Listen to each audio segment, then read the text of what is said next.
بسم الله الرحمن الرحيم. الحمد لله رب العالمين، والصلاة والسلام على أشرف الأنبياء والمرسلين وعلى آله وأصحابه أجمعين ومن تبعهم بإحسان إلى يوم الدين. يا أيها الذين آمنوا اتقوا الله حق تقاته ولا تموتن إلا وأنتم مسلمون. يا أيها الناس اتقوا ربكم الذي خلقكم من نفس واحدة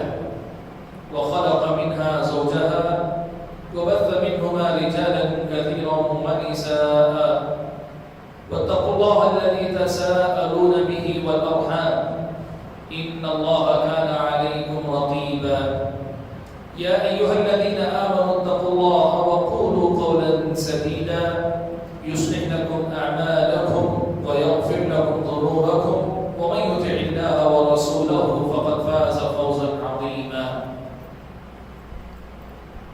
محترم حضرات اور خواتین اسلام، اللہ تبارک و تعالیٰ کا ہم سب پر بڑا فضل و کرم ہے کہ اس نے مجھ کو اور آپ کو رمضان المبارک کی یہ بابرکت ساعتیں نصیب فرمائی. اللہ سے دعا کیجیے کہ اللہ تعالیٰ مجھے اور آپ کو اس مہینے میں بھرپور طریقے سے اس کی عبادت کرنے والے بندوں میں شامل فرمائے، اور اس مہینے کے جو خیرات ہیں، جو برکات ہیں، ان سے کما حق و مستفید ہونے والوں میں ہم سب کو شامل فرمائے. آمین. رمضان المبارک کا یہ مہینہ عبادتوں کا مہینہ ہے. ہم رمضان میں روزہ رکھتے ہیں، نماز تراویح کا اہتمام کرتے ہیں، قرآن سے ہمارا رشتہ مضبوط ہوتا ہے، ذکر و اذکار میں ہمارا وقت گزرتا ہے، توبہ و استغفار بکثرت ہم اور آپ کرتے ہیں، اعتکاف ہم کرتے ہیں، اللہ تعالیٰ کے دیے ہوئے مال میں سے زکوٰۃ کی شکل میں یا عام صدقات و خیرات کی شکل میں ہم بہت کچھ لٹاتے ہیں. راتوں میں اٹھ کر اللہ تعالیٰ کے لیے عبادت کے ساتھ اپنے لیے دعا مانگنے میں زیادہ دلچسپی رکھتے ہیں. یوں سمجھیے کہ اللہ تبارک و تعالیٰ کی عبادتوں کا یہ خصوصی موسم ہے جو ہم اور آپ کو نصیب ہوا. ہمارے اور آپ کے ملک میں جہاں ہم یہ ساری عبادتیں انجام دیتے ہیں، یہ ساری نیکیاں ہم اور آپ انجام دیتے ہیں، وہیں بر صغیر کے اندر ایک طریقہ یہ بھی ہے کہ چونکہ بہت سارے لوگ انہی دنوں میں مسجدوں سے زیادہ گہرا رشتہ رکھتے ہیں، اس لیے درس و تدریس کا بھی اہتمام ہوتا ہے، لوگوں کے سامنے کچھ دین کی باتیں سیکھنے سکھانے کا بھی اہتمام ہوتا ہے. پیارے نبی صلی اللہ علیہ وسلم کی جو مسنون عبادتیں تھیں،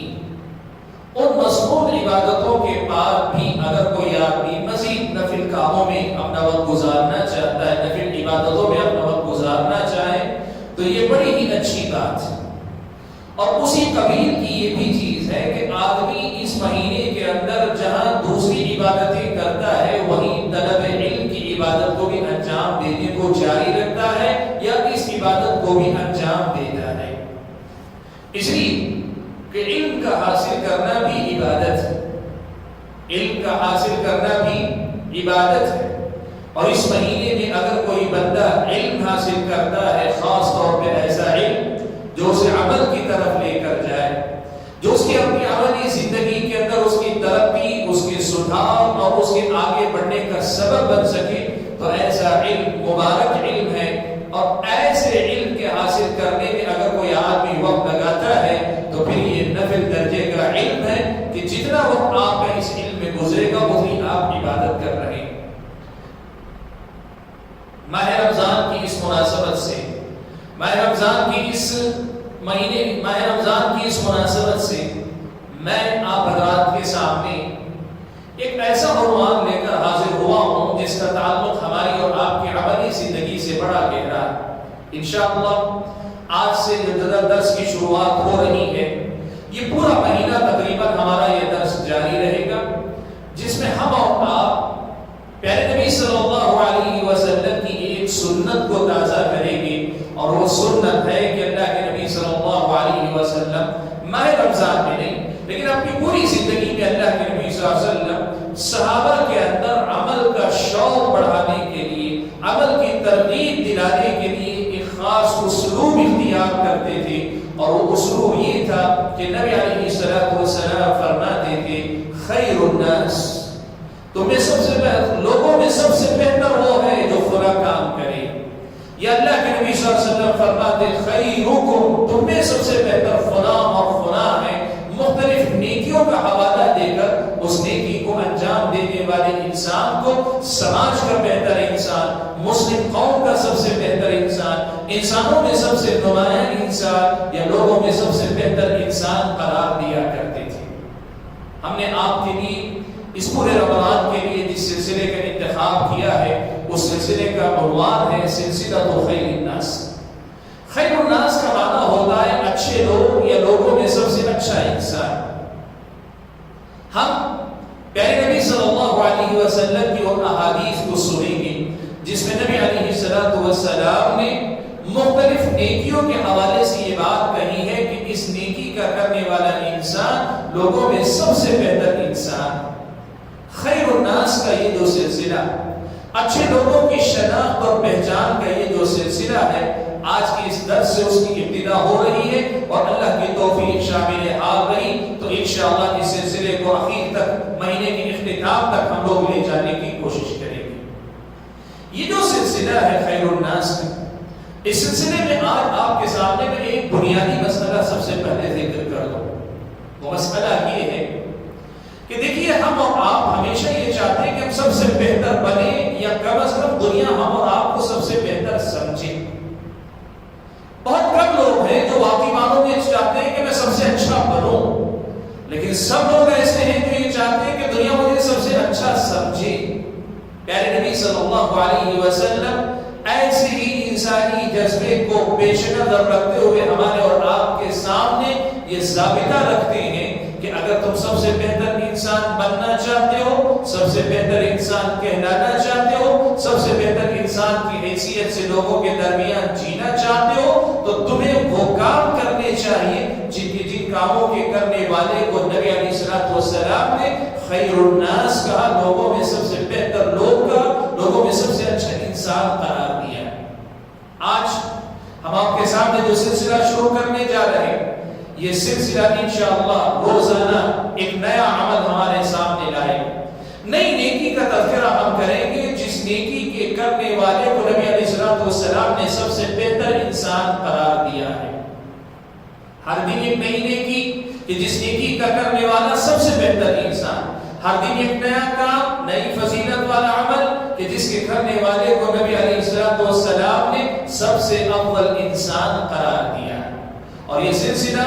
چلے گا جیسے ہم نے کہا مہینے کے اختتام تک، تو مہینہ ختم ہونے سے پہلے ہمارے سامنے اچھے لوگوں کی پوری ایک فہرست مکمل ہو جائے گی، اور دوسرے الفاظ میں یوں کہیے ان کاموں کی ایک فہرست بن جائے گی کہ جن میں سے ہر کام کو کرنے کے بعد ہم اچھے لوگوں میں شامل ہو سکتے ہیں، ہم خود کو ایک بہتر انسان کے درجے پر لے جا سکتے ہیں۔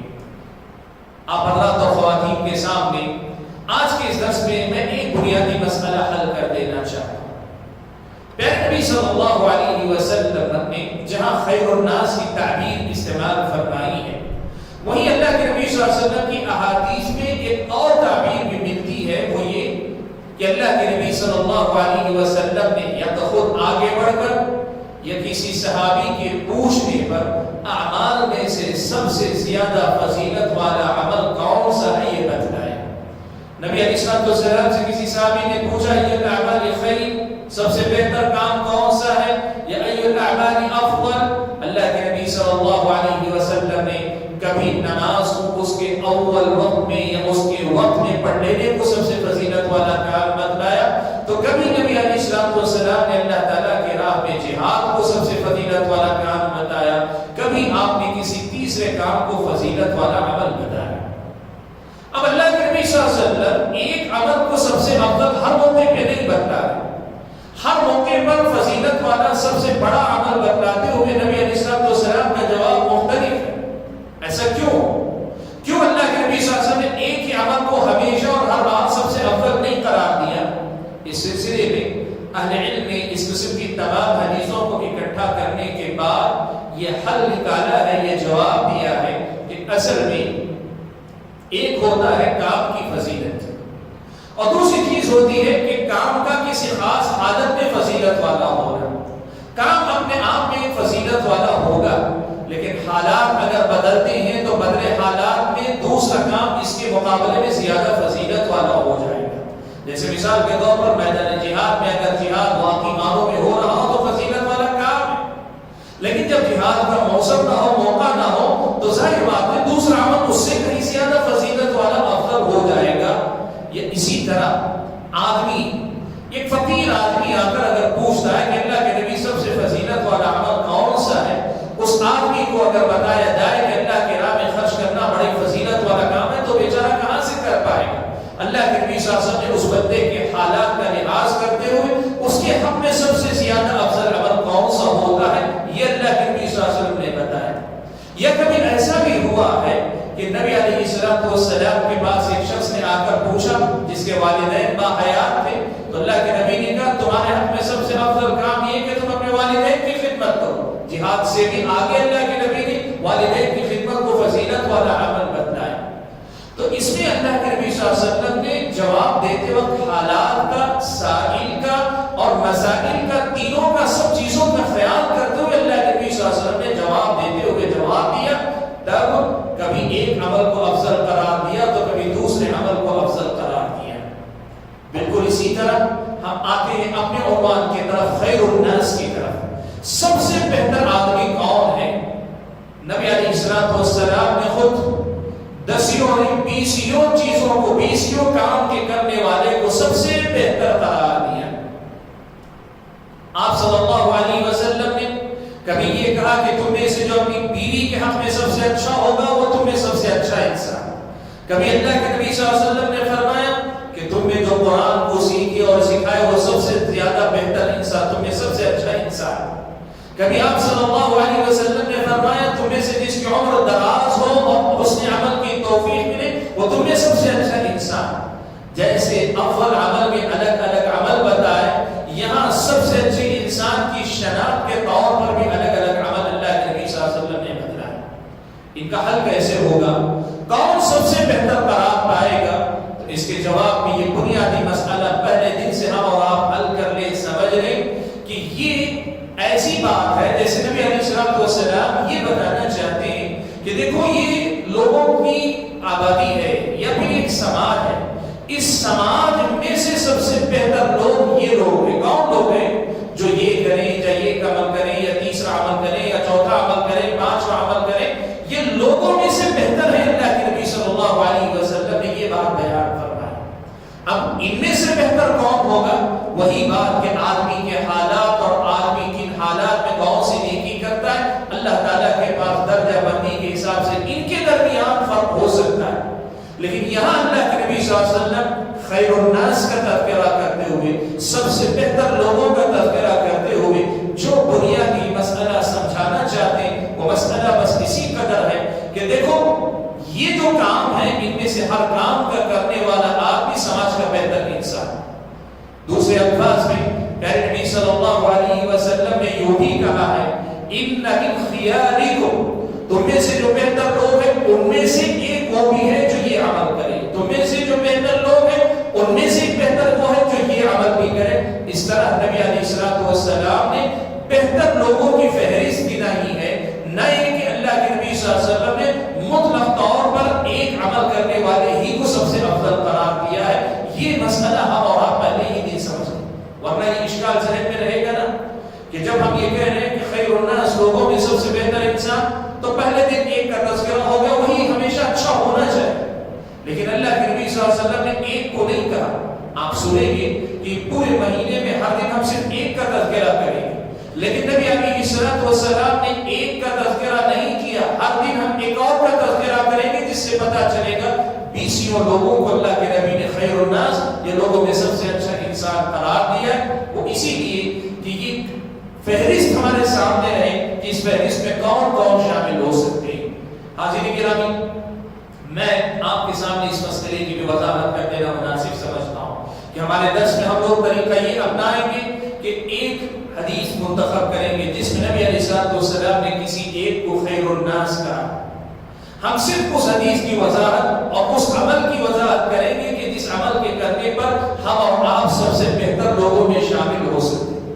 البتہ اس عمل سے متعلق جزئیات، تفصیلات، احکامات اور اس کی باریکیت، اس کی تفصیل کا نہ یہ موقع ہے نہ اس کے لیے مناسبت ہی ہے، اس لیے کہ مقصد سارے مسائل کا احاطہ کرنا نہیں ہے، بنیادی طور پہ صرف ان اعمال کی طرف نشاندہی کرنا ہے، وہ راستے آپ کے سامنے لانے ہیں کہ جن راستوں پہ چل کے ہم اور آپ سب سے بہتر لوگ بن سکتے ہیں۔ اب ہم اور آپ اگر ان میں سے کسی پر بھی عمل کرنا چاہتے ہیں یا سب چیزوں پہ عمل کرنا چاہتے ہیں اور ہمارے پاس اس مسئلے سے متعلق تفصیلی معلومات نہیں، تو پھر شوق خود بخود دروازے کھولے گا، مزید معلومات اہل علم سے لے کر ہم اس نیکی کو پوری طریقے سے سنت کے مطابق انجام دینے کی کوشش کریں تاکہ ہم اچھے لوگوں میں شامل ہو سکیں۔ تو ہمارے درس کے لیے طریقہ ہوگا کہ ہم درس کے اندر کسی ایک ایسے عمل کا تذکرہ کریں گے کہ جس عمل کے کرنے والے کو نبی علیہ السلام نے سب سے بہتر لوگ کہا یا نبی علیہ السلام نے خیر الناس کہا ہے۔ آج کے درس میں ہم نے اس موضوع کے تعارف پر بس کرنے کو مناسب سمجھا ہے۔ انشاءاللہ اگلے دروس کے اندر ہم ایسے لوگوں کا تذکرہ کریں گے جن کو اسلامی شریعت میں خیر الناس سب سے بہتر لوگ کہا گیا ہے۔ آج ہم اتنی باتوں پہ بس کرتے ہیں۔ واللہ تعالی اعلم، وسبحانک اللہم وبحمدک، اشہد ان لا الہ الا انت، استغفرک واتوب الیک۔ والسلام علیکم ورحمۃ اللہ وبرکاتہ۔